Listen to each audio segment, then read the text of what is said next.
Welcome to Humber Boxing Network's first ever interview podcast.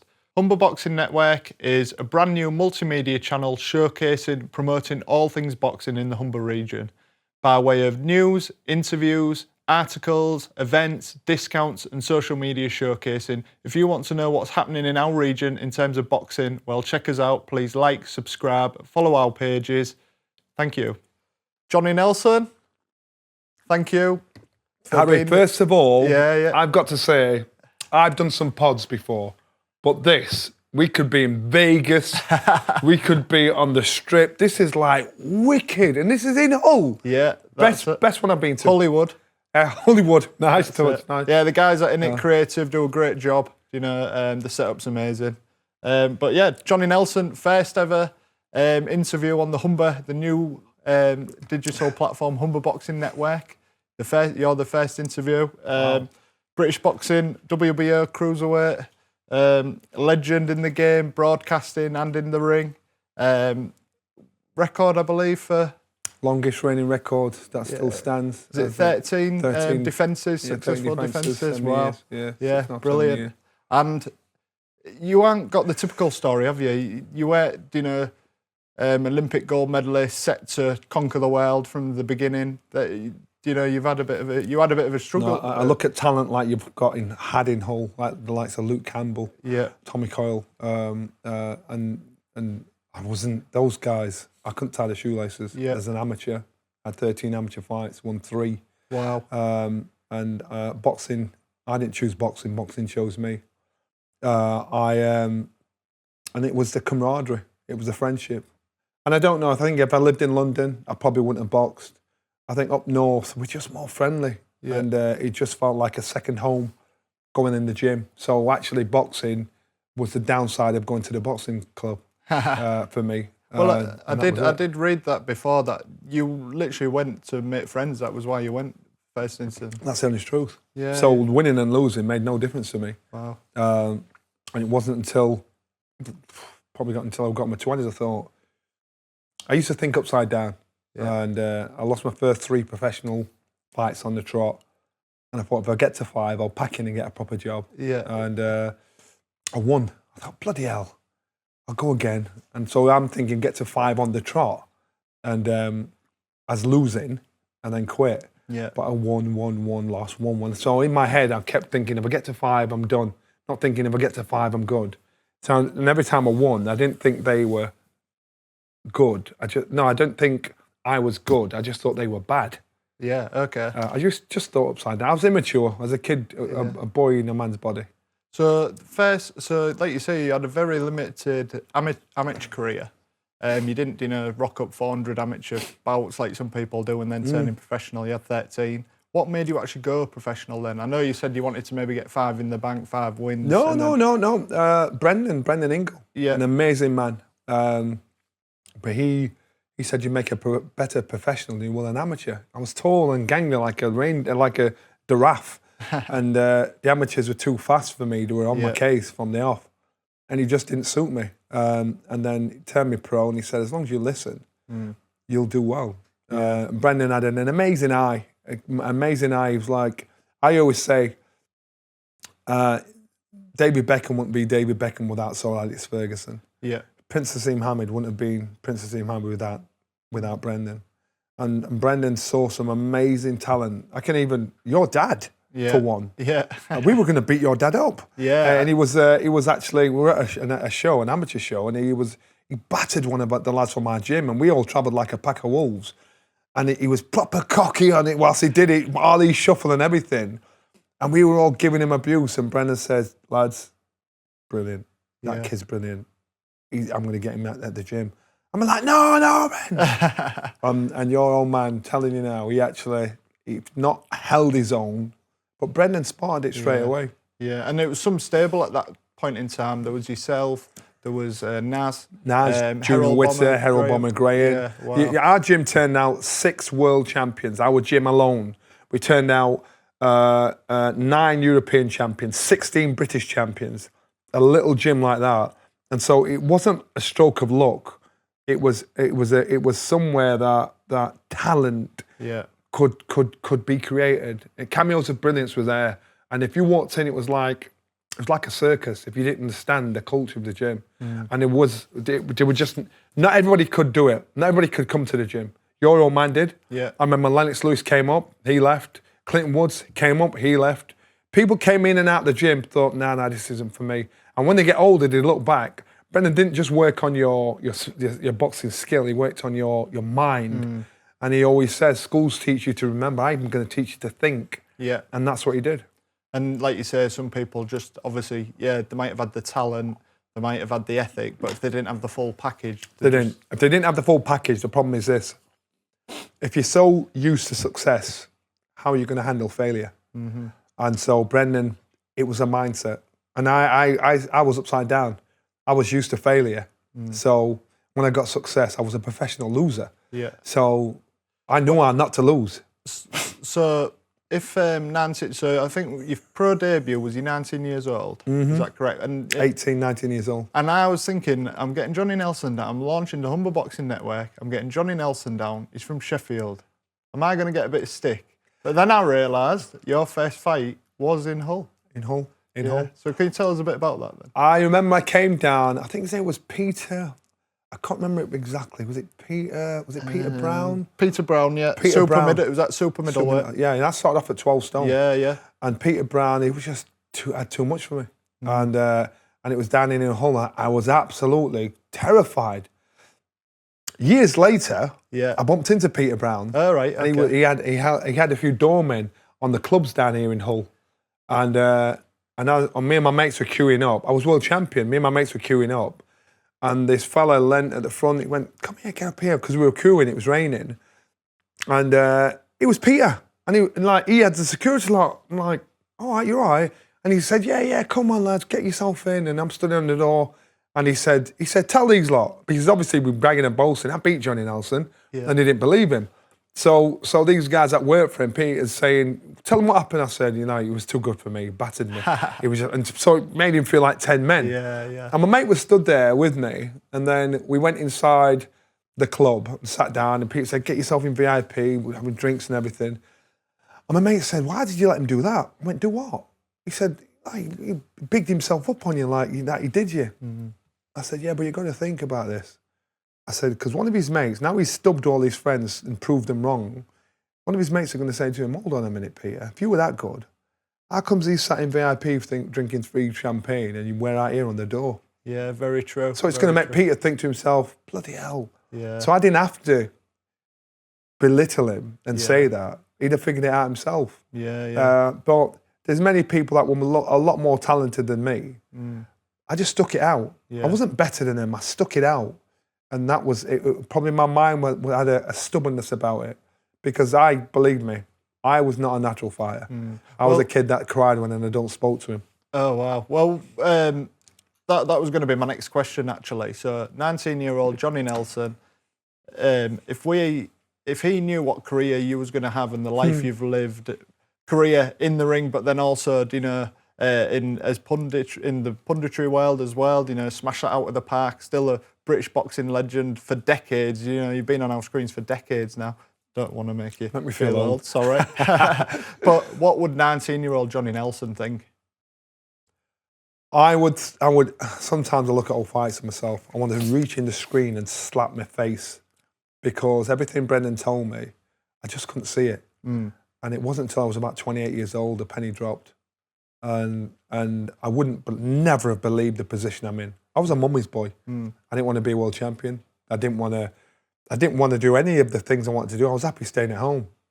And so this is a dream that I just appreciate every single day of. I appreciate the adulation. I appreciate the job I've got. I feel like I've got imposter syndrome when I'm sat at the table with likes of Carl Froch, David Hay, Lennox Lewis, all other world champions that represent their country. I'm thinking, I shouldn't be here because these guys are like dons. These guys are like world champions. I still feel that to this day. But maybe it's that attitude that actually helped me get through and helped me simplify it, helped me understand. Some people are born and they know the path in life. I didn't. I fell on my path. You didn't have that pressure to say when you, at the moment, we're having that flurry of ex-fighters' sons, you know, turning pro. There's the Hatton's lad. Conor Ben, Eubank. Yeah, and from the minute they're born, you know, if they pick the gloves up, they've got that expectation on their shoulders. Yeah, and the thing is this, they're living they're born into boxing royalty. And what happens is they don't have to go through the things like boxing in Hull, you know, boxing at a working men's club. But they'll travel to the venue in like a driven car instead of getting the bus down there, a cab like everybody else. So the hunger is not the same. Yeah. The desire is not the same. So when they come across adversity, they can't handle it. Yeah. Because they're thinking, hold on a minute, you've got to want it. You've got to be in a situation where you live, eat and breathe it. And you know what? I can see that in one of the fights, and that's Conor Ben. Yeah. Conor Ben is he's an animal, and he wants to fight, and that's how he is, and he doesn't have to fight. And that probably goes against him sometimes, doesn't it, in the mainstream media, because he does come across as somebody you don't want to necessarily get behind. Yeah. And that. The thing is, I like Conor Ben. I think he's a very talented young fighter. Unfortunately, the scandal that's around him does him no favours, and he should have tried to put this to bed. Yeah. And I actually was speaking to someone the other day, and I said, you know what? The fact that he stuck it out and said, no, I'm not putting my hands up to it. He could have put his hands up to it, and the ban would be over, and people forget as time rolls on. Because remember, fighters that have failed a drug test before, and they've rolled on. Canelo, Fury, Jones, you know, but they've gone on with their career. Yeah. And Conor said, no, I didn't do it. So it now makes me think, well, maybe there is a legitimate excuse. I rate Conor. I like him. I like the package he is. I think he's one of the most popular fighters in the country. To say he's not hardly fought in the last 3 years. Yeah. I like him. The thing is, at the end of the day, when the scandal, as time goes on, the scandal, it won't be necessarily forgotten about, but it's not going to be at the forefront of everyone's mind. This is why I thought, just put your hands up and be over, and the scandal disappear eventually. But he said, no, I'm not doing that. It's going to be what happens in the ring that will shape his legacy, won't it? Yeah. In terms of bringing us back to our region, then, with the industry of boxing is flourishing. You've got the Saudi stuff going on. You've got the British big nights at Wembley still going on. Yeah. You've got the YouTube. You've got the Jake Paul Tyson fight. Only the other day. The industry is flourishing, but do you think that is actually impacting the sport in a negative manner? For example, the small hall shows. Young lads. No, I don't, and I don't because it gives you aspirations of to achieve things. It gives you massive aspirations. So if you're in a small hall and you see a big show out in Saudi, and you know the money these guys are getting paid, the event they put on, you think, I want to be there. Yeah. Whereas before, they want to be in Vegas. They want to box at Mandalay Bay. They want to box at the MGM. So it's just a different location. And Turkey Al-Sheikh, no matter what you think of him, he's putting fights on that's getting the attention of the world, the boxing world. So the small hall shows are needed. They're the grassroots that keep our sport alive. You're not just born a world champion. Yeah. You've got to go through it. It's when you find a diamond in the rough and you get him through to that level. That's the story. That's where the fans get mad and they follow them. Yeah. And so the small hall shows are so important. It's like, it's a must. You've got to. It's a must. Yeah, and you spoke about the pro shows in Saudi, but what about the YouTuber element then? For people like Jake Paul? Well, Jake Paul, there's boxing snobbery because people like myself, will dislike the fact that he's getting all the attention that a traditional fighter should get because he's put in from being a kid. Well, it's like, it's show business. Yeah, and he's got the business side of it down to a T. Yeah, well, it's like Mike Tyson. That was his biggest ever gate. Biggest gate, that's what I'm saying. Yeah. And at 58 years old, where's he going to earn £30 million? Yeah. And you've got to remember who was on the undercard.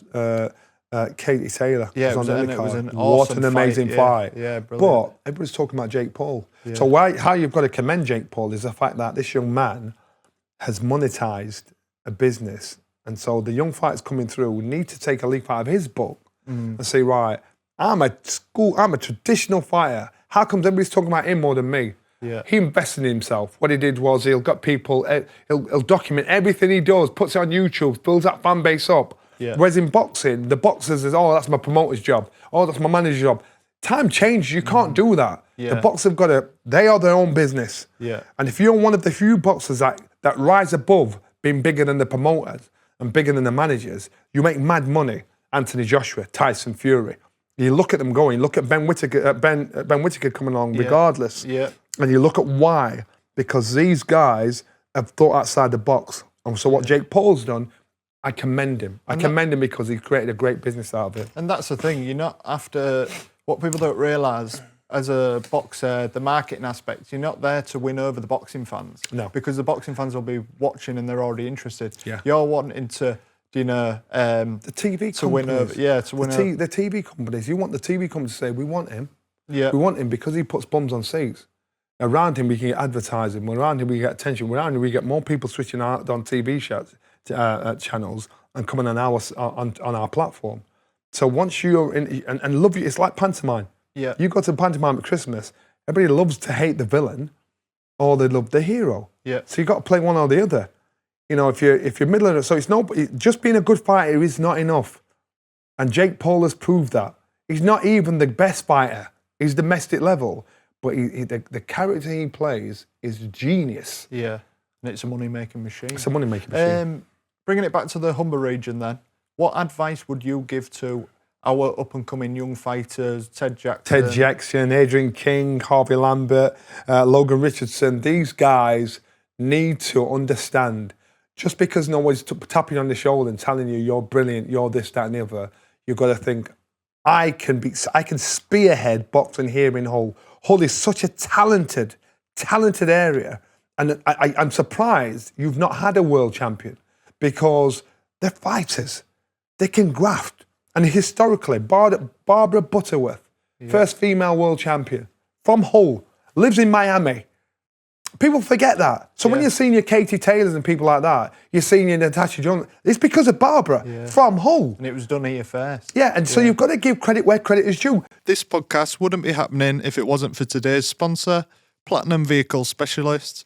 Please get in touch with them if you're looking for a new or used vehicle. All finance packages available, including PCP, HP and lease purchase. Hull is such an epicentre that people have forgotten about. Yeah. It's one of those places you think, wow. And it's like you said, Brendan Ingle, that stable, you know, the career you had, that put Sheffield on the map, you know, for boxing, didn't it? We talk about, you know, the iconic fight nights, but Sheffield is up there as one of the, even though it's, you know, a Yorkshire city, not town, sorry. At the end of the day, it's up there in reputation for the boxing world. It is, but the thing is, and I keep saying Hull's one of the forgotten places. Yeah. And it's such a shame. I know the talent that's down here. Yeah. I've seen it. And if you've got a star from Hull, you know, you get support and you get supported well. And the good thing about Hull and our area is, say Hull specifically, we have the rugby teams, they're divided. So, you know, we've got one of the fiercest rugby derbies across the country, you know, Hull FC, Hull KR, but then we all come together for our fighters. Yeah. And that's what I think. And that's what, only boxing can do that. Yeah. Only boxing can pull people together. And you remember, look at Ricky Hatton when he was in Manchester. When he went to Vegas, you know, they were terrified. So, oh my God, what's going on here? Because the Brit fans are the best fans. They're loud, they're supporting, they're everything. Hull have got that network. They just need someone to attach to and follow. That's it. And would you suggest to, obviously, young pros starting out, they're desperate to get on the DAZN shows. You know, you've got the GBM doing really well, Sheffield Way. You've got Top Tier down in Essex. Then obviously you've got Boxer, Matchroom, Queensbury. But would you be advising these young boxers to get on your local cards, build your following up? And without a doubt, any promoter, any promoter will look and they want you, if you've got yourself a following, if they like you or not. So I'm saying to these young guys, build up your following, build up your network, because if you're selling, you know, £10,000 worth of tickets, everybody will want you, even if they don't like you. And that's what it is. And that's why I say, invest in you, get people to be interested in you. Do stuff that's out the box. Do something different where people can follow your progress. Where people will think, I like him, this kid, and you want to create interest. And I'm telling you now, they'll come looking for you rather than you go looking for them. And it puts you in a powerful position because you remember, if you're selling tickets and you're selling you're getting £10,000 through the gate and it'll only get bigger and bigger and bigger, why would any promoter not want you? Of course they want 100%. You. Because you're the guy that puts atmospheres in the hall. You're the guy that, if he can do that now, can you imagine if he became a champion? It's business. And so they will look at you thinking, gold dust. They don't have to like you personally. I was a line from Frank Warren said to me, I do business with a lot of people, and a lot of people I don't like, but it's business. Yeah, that's it. And exactly. Frank Warren was one of the most successful promoters going. That's it. In my life. And so, but it's business.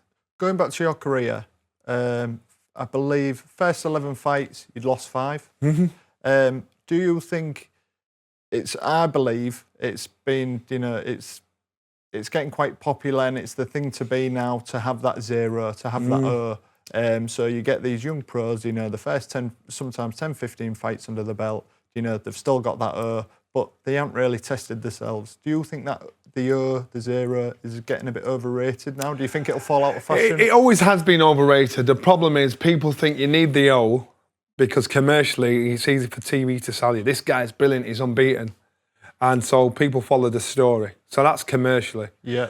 And then when you get the O, you say to people, well, come on, we'll live with it. It's one of those things. The O is actually, to me, means nothing. Remember, I had 13 amateur fights. I won 3. Yeah. When I turned professional, the amount of Olympians I beat that were great amateurs, but not great pros, 2 different games. Mm-hmm. The amount of national champions I beat when I turned professional. And because my career wasn't an unblemished record, I managed to slip under the radar. Yeah. I managed to learn my trade under the nose of everybody. And so nobody gave you the full respect because it's thinking, this kid's not unbeaten. So it proved the system doesn't work. When a promoter's trying to sell you a fight that's unbeaten, when the public and TV is saying, well, this kid's being beaten, so he's not all that good, then you're beating everybody and you're beating a world champion. It makes people think, well, maybe, just maybe, you're wrong. You don't have to be unbeaten. I saw in an interview you had a Eureka moment in your career. Would you be able to tell us a bit about that? Yeah, the Eureka moment was, I was always losing. And everybody else was succeeding around me. And I thought, why is this happening? And Brendan, after I lost to Carlos de Leon, nobody wanted to touch me. Nobody wanted to put me on the bills. And Brendan sent me to Germany.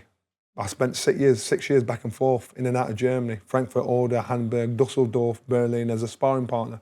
When you're a sparring partner, you're there to get beaten up. You've got to survive. And if you don't survive, you leave, you quit. And Brendan knew I had to believe in what he believed in. And making me do that, I was on my own. I had to grow up. I had to mature because I was a mummy's boy. And I was out in sparring in Toulouse in France with a world champion. And I was battering him every day. But Brendan said, don't beat him up. Just do enough to not get the sack. And so I'd hit him and pull the shot and I'd ride the shot thinking, hold on a minute, this guy's world champion. And I'm thinking, all the way through, I'm like, I'm handling him with ease. He was a world champion. He was a god out there in France. And his coach was behind him, like telling him to back off. And we finished sparring and the coach said, just tell him you hurt your hand, you can't spar tomorrow. I went, why? He went, Johnny, he's defending his world titles and you don't want to do his head in. I'm like, okay, no problem.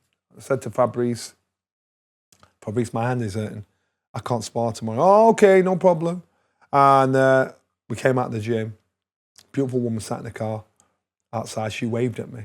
And I thought, hey, waved back. And I heard a voice behind me. See you tomorrow, Johnny. I turned around. She wasn't waving at me. She was waving at her husband, Fabrice, who I'd just been sparring with. Shocker. So he jumped in the car. It was a stretch limo. And they drove off into the sunset. Well, drove up the hill. I'm looking at him thinking, what? I've just been battering that guy. I'm staying in a dirty little bedsit. And I'm still there, I thought, how is this? Why is everybody else succeeding and I'm not? I've just battered him. I do it every day.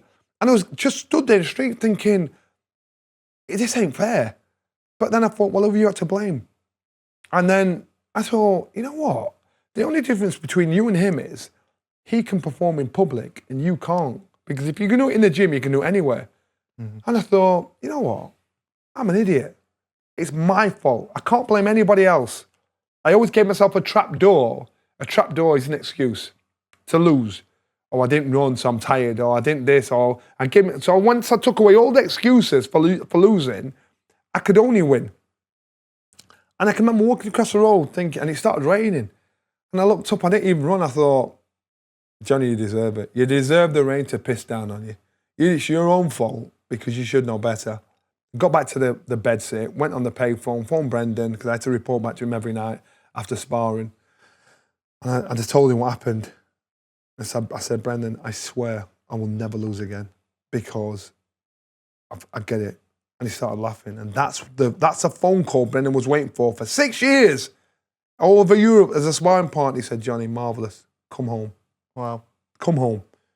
And I went home. And I never lost again because a penny had dropped. I needed to believe in me. I needed to believe in the same things Brendan believed in me. Yeah. So that phone call almost was the end of the beginning. Without a doubt. And that's why when people fail, they think, why me? And they give up. Failure is part of success because you've got to be able to handle success and failure exactly the same way and learn from it. So if bad things happen, you think, bloody hell, why me? I just think, all right, that won't happen again. This is what I did wrong. And when you figure out what you did wrong, fix it. And then something else will go wrong. Fix it. Then eventually, all the things that go wrong, you fixed it. So then you're like, all right, I'm there. So I always say to people, when bad things happen, it's part of your development. But most people give up when bad things happen. Well, that brings us nicely to my next question. So, in terms of boxing, you came home, you then went on a 16 unbeaten streak, and you shot your first world title against James Waring. James Waring, IBF title in Washington, Virginia. Yeah. Talk us through it because it didn't go to plan, did it? No, it didn't. When I boxed James Waring, we flew out to Washington. We got there, we stood in immigration. The fight was like a week later. And the security's talking to us, what you guys doing? We're saying, oh, I'm boxing over here. We went, okay, boys, just come here. I'm like, what? He said, you've got the wrong visa, you've got to go home. I'm like, I'm fighting next week. He said, you've got to go home. So I flew into Detroit. It was like a 13-hour flight because we flew all over the place to get there. I had to fly back to the UK, go straight to London, get a visa, fly back to America. I'd done like 36 hours in the air that week and then box. And like, my proper knocked my confidence and everything. I'm thinking, and I just knew, I thought, damn, it was hard enough. Your mind's got to be on it. And I lost to James Waring for the IBF title. And I'm frustrated because I thought I would never get a second chance. Yeah. Or another chance. And I lost for the IBF title. Remember, I drew for the WBC title against Carlos De Leon when I was 22 years old. And there was a boy in a man's body. I shouldn't have had that gig. Then I boxed a few years later against Waring because they thought Johnny Nelson, nobody wants to touch him. He's boxed the world title he drew. We'll get a scalp here. But I was still learning. I was still developing. So again, through that, I could have walked away, but I didn't. And it was that ability to bounce back because then you went everywhere after that fight, didn't you? You went to US, Europe, Africa, Australia. Everywhere. Did a stop off in Mansfield? Yeah, I did. But you've got to remember, not many fighters are courageous enough to box away from home. Yeah. And a true champion is somebody that can box anywhere in the world and come back a winner. And you was almost like a trailblazer for that era, wasn't you? Yeah. It wasn't done to go here, there and everywhere. No, It's slightly more common now to fight abroad, but like you say, not specifically as the away fighter. Yeah, as the away fighter. But I'm the only fighter to win in Germany 3 times. And in Germany, they say sometimes you go there, you got to knock them out to get a draw. Yeah. I won 3 times against the best they had.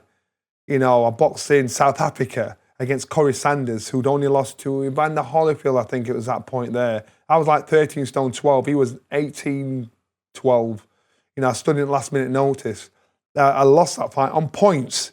I travelled everywhere. You know, and to me, the travelling, it made me grow up. It made me realise, actually, Johnny, you can do this. It made me think, these guys haven't walked in your shoes. So I deserve success. I think it was the best thing that happened to me. So you went here, there, and everywhere, learning your craft, sharpening those skills, ready for the big final push almost, wasn't it? So you then went on your famous 21 fight unbeaten run. 21, wasn't it? Yeah. Got that right. That included the 13 cruiserweight world title defences. Do you know where that unbeaten run started? Who against? I've no idea. It was my dad, Tony. Oh my God, yeah, Mansfield! Yeah. It was. And do you know what? He was telling me off earlier, because I said, do you know, you were the start of the unbeaten run? He said, don't mention it. So do you know when this is posted, I'm going to be in trouble. Yeah, but listen, because you were from the same stable. We were from the same stable, but your dad has got a hunter's mentality and an opportunist mentality as well. And I knew your dad was a good fighter, and we were mates in the gym. But when you're boxing, it doesn't matter how friendly you are, you've got a job to do. And so my opponent pulled out, and your dad said, I'll have it. And I was a bit insulted. I'm like, he thinks he can do me. And I thought, your dad's a very charming fella. I thought, he's going to do me over here. If I pal him up and I think we're all good, you tip and tap, he's going to do me. And he's going to leapfrog me. So I'm thinking, I don't want to talk to him. I don't want to be... And your dad's right jovial, he's joking. I'm like, no, I can't do it. I've got to lock off. He'll have been ringing you at random times to talk nonsense. Yeah, just talk nonsense to pound me up. I'm like, you think I don't know what you're doing? I know you. You're my mate. I know you. And it came to the fight. I thought, I've either got to get through the fight. I know your dad can bang. I know he's tricky. Or get rid of him. I thought, get rid of him. I've got to get him out of there. And I got rid of him. And the thing is, we were both sat in the medical room on the table next to each other after the fight. And he's laughing and joking with me. And I felt bad. I've only had to do that twice.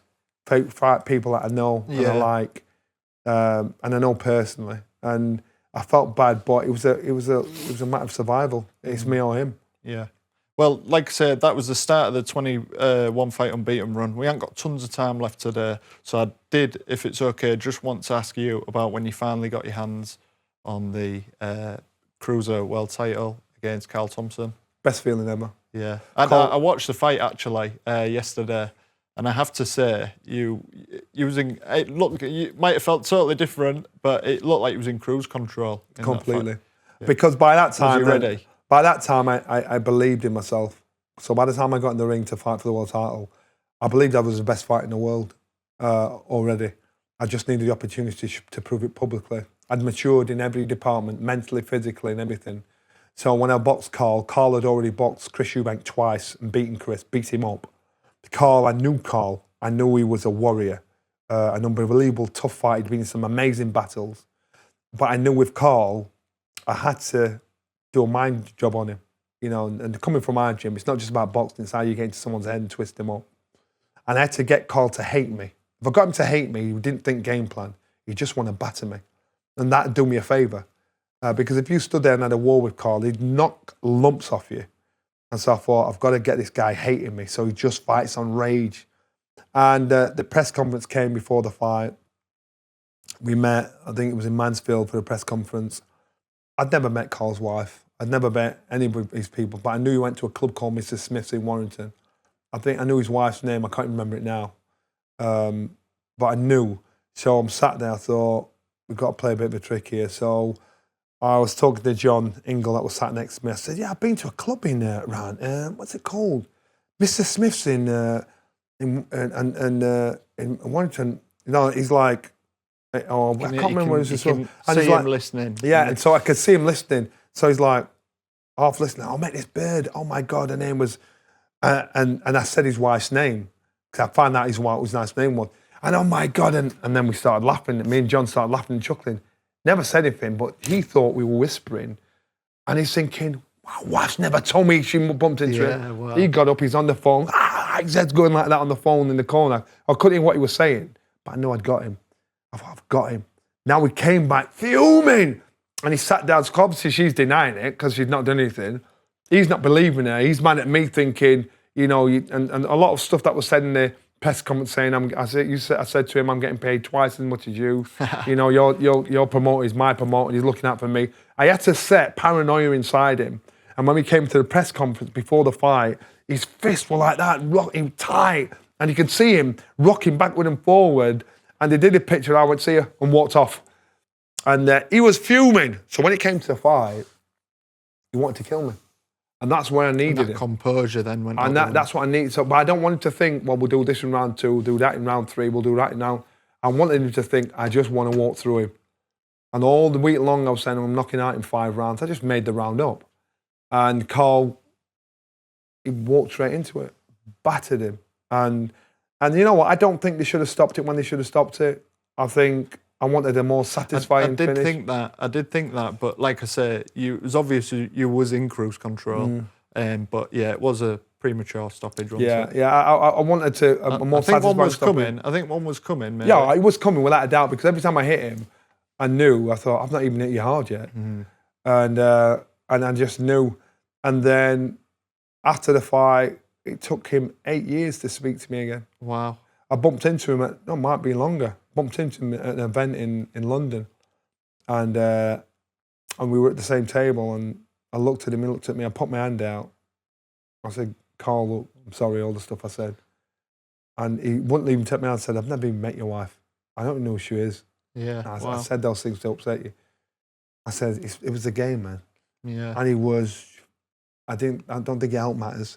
And I put my hand out, hoping he'd take my hand. Listen, I know he's still peeved about that, but it was part of the game. Yeah, it's part of the business. Yeah, it's part of the business, and he didn't get that side of it because he wore his heart on his sleeve. And just the final remark from me then, when they raised your hand, you just dropped to the floor, didn't you? Laid on the canvas. I was supposed to be cool. In my head, I was supposed to be cool. And if I can ever explain a spiritual lift, that was it. You don't have to believe in God. You don't have to.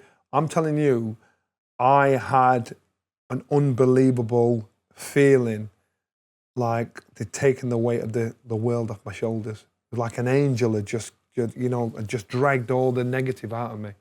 And because in my head I thought, when I win, just walk around like cool, like when Cantona scored that goal. That was my intention. And like it was nothing. Yeah. And I just dropped. I started crying. I'm like, because it wasn't about beating Carl. It was for me, because I knew all the adversity I'd gone through to that point. I'd finally broke that ceiling. I'd finally done it. And it was like for Brendan to prove, to say, your system worked. If you can make a kid like me, that's only won 3 amateur fights out of 13, losing my first 3 professional fights, and turn me into a champion, I'm giving him something that you can't buy, borrow, or pretend to have. And it was the best gift I could give him, the best gift I could give me, and it made me believe in me. And then from that point on, my life and my mindset changed in regards to relationships with family and friends, in regards to my career, because I then was sure of the things I wasn't sure of. I knew that's proof. Yeah. It was the greatest feeling ever. Brilliant. Like I say, Humber Boxing Network's first ever interview, British boxing legend Johnny Nelson. Thank you for coming. I'd love to get you back and we can talk about all them defences, which I'm sure were easy. Please, I'd love to come back. I think you guys have got an amazing setup here. I love coming down to Hull. And I think you're the forgotten heroes. You're a fighting town. And I think you guys need to pick yourself up and tap yourself on the back. You're a good set. You have a good set of people, good set of fighters, and good set of fans. Legend Johnny, thank you so much for coming today, top man. Thank you. Hey, we got it in. Nice one.